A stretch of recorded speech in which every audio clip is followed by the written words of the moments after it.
trying to predict the future is a discouraging and hazardous occupation because the prophet invariably falls between two stools. If his predictions sound at all reasonable, you can be quite sure that in 20 or at most 50 years, the progress of science and technology has made him seem ridiculously conservative.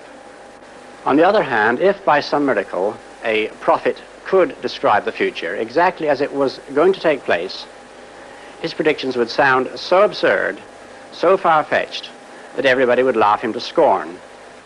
This has proved to be true in the past, and it will undoubtedly be true, even more so, of the century to come. The only thing we can be sure of about the future is that it will be absolutely fantastic. So, if what I say now seems to you to be very reasonable, then I'll have failed completely. Only if what I tell you appears absolutely unbelievable have we any chance of visualizing the future as it really will happen. Let's start by looking at the city of the future. Some people think that it will be like this.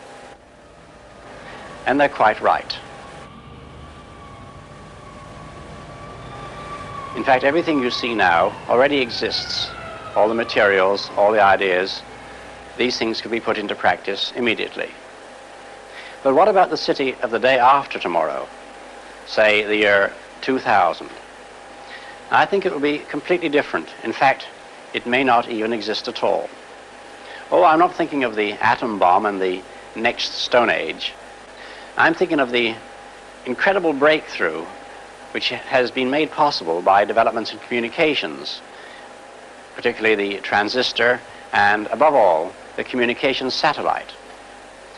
These things will make possible a world in which we can be in instant contact with each other, wherever we may be, where we can contact our friends anywhere on Earth, even if we don't know their actual physical location. It will be possible in that age, perhaps only 50 years from now, for a man to conduct his business from Tahiti or Bali just as well as he could from London.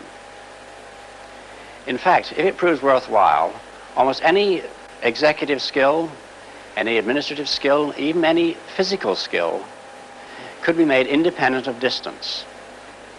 I'm perfectly serious when I suggest that one day we may have brain surgeons in Edinburgh operating on patients in New Zealand.